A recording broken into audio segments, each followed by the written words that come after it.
Hello my dear friends and welcome back to another video on our channel. So last week we discussed about the Jira and then there we saw how you can create these dashboards, your boards and how to assign the stories to sprints and how to assign the story points likewise.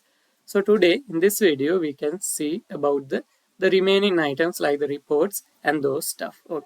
So last week we were discussing about this particular item here, the sprint.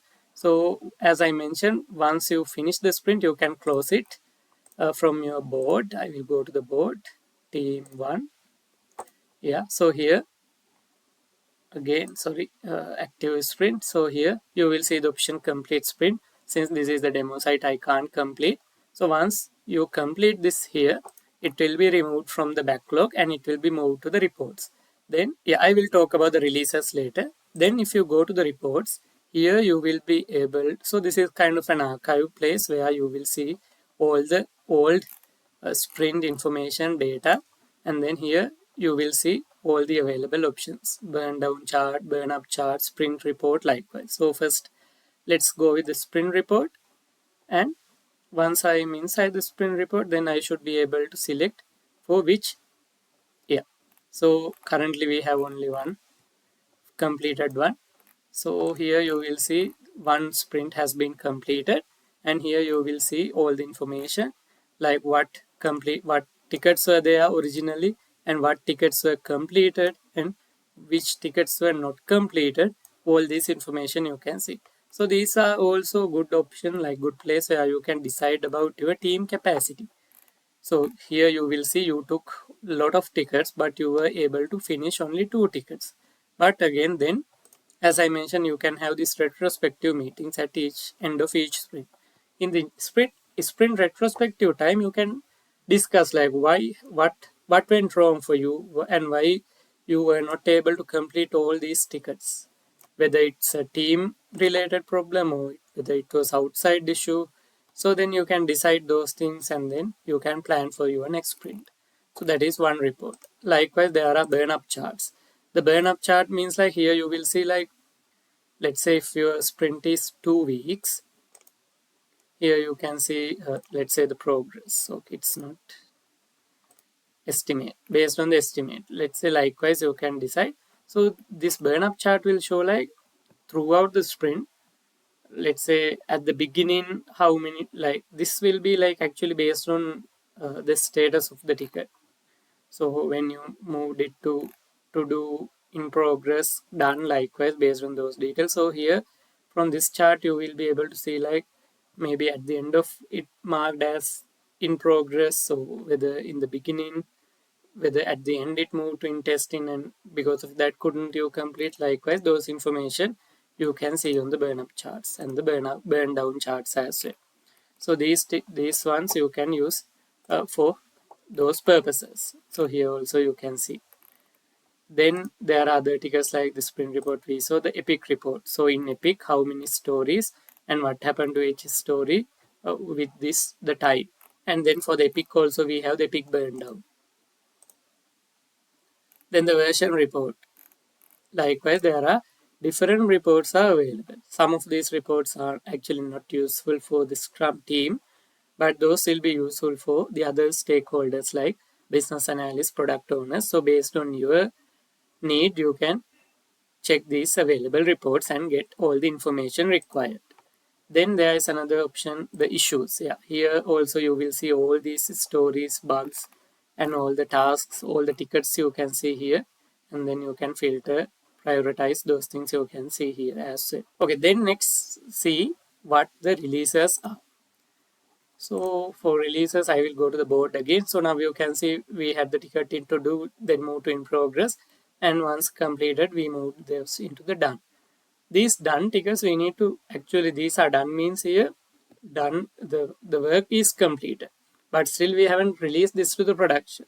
So now we need to release this to production. To do that, and as there are multiple teams and also based on your project how the release train is working, let's say in some programs or some organizations they will do releases team by team. So team 1 will do one release, then team 2 will do another release, So in that case, they need to manage their release, their completed work, and also need to be kind of a queue based on the first come first serve priority. So then here I can't see the create option here, but normally if the permission is there, you can create the releases here. You can create the release for team A, team B. Likewise, they will put on the queue and then they will do the release and mark as released and unreleased. Or else, in some programs or some organizations, they will do a combined release for the whole agile release tray. But for that also, there need to be a tag. Those information need to be grouped and tagged documentation purposes. So in such cases, you can use the releases. So a released one, let's see. Currently, there are no released. Let's say unreleased. I will open. So here, this is kind of like a grouping for the documentation purposes, for information purposes. So here, this 1.0 version will have all these tickets, completed tickets. So once the 1.0 tag is released and when we can deploy into production as well, then someone if need to see where they are, then they can come to this particular release page and see all the information about all the stories. So these can be from different teams based on, as I mentioned previously, and how many, and also here also you can see the status, the signees, the summary, and then you can open the ticket and see the remaining information. So that's why these releases are there. And then here on the ticket also you will see this fixed version, and then here it is linked to the particular page. So that's why these releases are useful. And then once it is released, you can mark it as release, or then there will be a button here called release. You can click on that. Or else if you have integrated this with the CI/CD, once the deployment is finished from the CI/CD pipeline, you can mark this as released as well. You can update it. So yeah, those options are also there. For this, all the Jira work you do manually here, APIs are there. So through the CI/CD integrations, you can do those things automatically as well. To start or end board, so then to create these tickets, to move the status, to add comments, to create the release, edit release, everything you can do via the CI/CD integrations too. Okay, so that's about the release. So now we discuss about all the options here available. Then dashboard project, we have seen almost everything here. And then if you need anything, you can search it. And then again, you can see the issues, projects. Then if you have any help need, and then the user page, you can update those information you can do there. And then there is another tool from the Atlassian product called the Confluence pages. So the Confluence pages are mostly for your documentation purposes. Yeah, we mentioned that in Jira we don't do much of documentation, but I say it's not zero documentation because important things we need to do document. So those things you can do in the Confluence. That's also another Atlassian product. So then you can link between Jira and Confluence as well. So here if you click on this the corner icon, then you will see the Confluence option. So you can go to the Confluence, and now I'm in the Confluence page or the Confluence tool. Then you can see all updated Confluence pages, then the most popular pages. So you can create new page, create space again. What is the difference between the space and the page? So for your program, you can create a space because in your organization, there can be multiple programs or projects. For each project, as we did here, we create a different projects. So the same thing here, it's called the space. For each project, you can have your own space. For example, now our project name is this Safe Team A. This is not the team, actually, this was the project name. So you can create the space, a blank space, documentation space. Likewise, you can decide a software project space. And then what is the component? Currently, I think there are no components, maybe. Yeah, you can give the space name, a key is created, description, and then you can create, because there are no, let's say, no components are there, and I can't create components as well. That need to be done from the admin permission. So likewise, you can, however, create the space, and then maybe, let's say, a blank space, let's create. Okay, yeah, you can give the space name, and you can mark the visibility, and okay, yeah. currently they have blocked it. You can't create new spaces in the demo site. However, likewise, you can create the spaces, and inside the space you can create the page. I hope it makes sense and you got the idea. For the project, you can create the space and then you can create the pages. So the page is where actually you build your documentation part. For that also there are different options. You can have the blank pages, the blog post. Likewise, there are different options. The Jira report, retrospective. Likewise, there are different options. So I will go with blank page and I will create. Okay, yeah, the license issue is there for the demo site as well. So I can't create the blank page even. So however, once you create a blank page, then it will open you a page where you can edit, and yeah, it will have a rich text editor as well. You can put anything and you can link with your Jira tickets and all the things. And then let's see in recently worked ones. Yeah, let's see a new requirement. Why?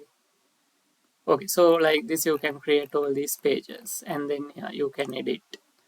And then yeah, I can't edit unfortunately. So this is the view after saving. So like the markdown text, it will be visible like this. You can go edit and edit these things. Yeah, you can add tables, images, graphs, anything you can add. Here you will see the options like who created, when last edited. And then if you need, yeah, you can highlight it. You can mark as a watcher, share. Then the other page history, all this information also you can see. Copy, move, delete, and also you can import, export options are also there. So that's about the Confluence pages. Then if you go to yeah, the recently updated pages, and then the blog.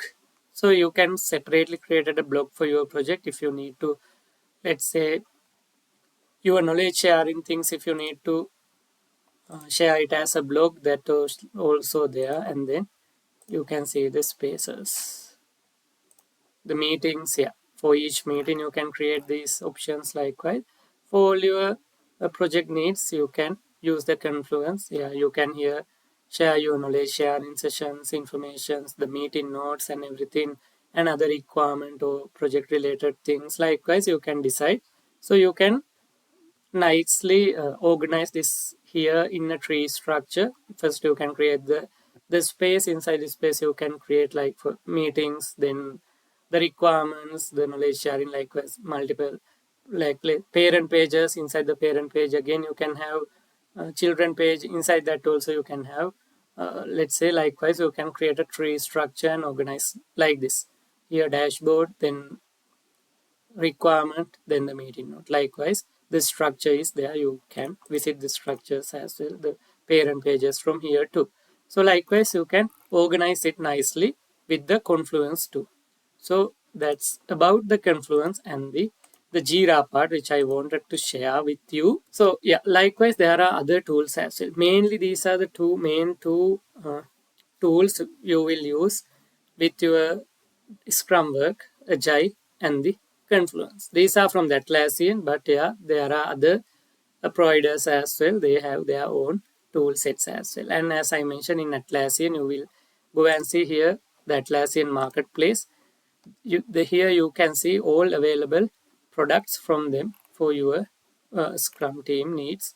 There are so many, like let's say plugins or existing tools, and yeah, new tools as well. Likewise, there are so many applications and tools are available here. See, reporting for Confluence. Likewise, here it shows like all the Excel for Confluence, like all the available plugins for your Confluence. So you can request and then you can pay it with your license and get all these other uh, tools or the plugins for your product, the Confluence or Jira. And also here you can see some free options are also there.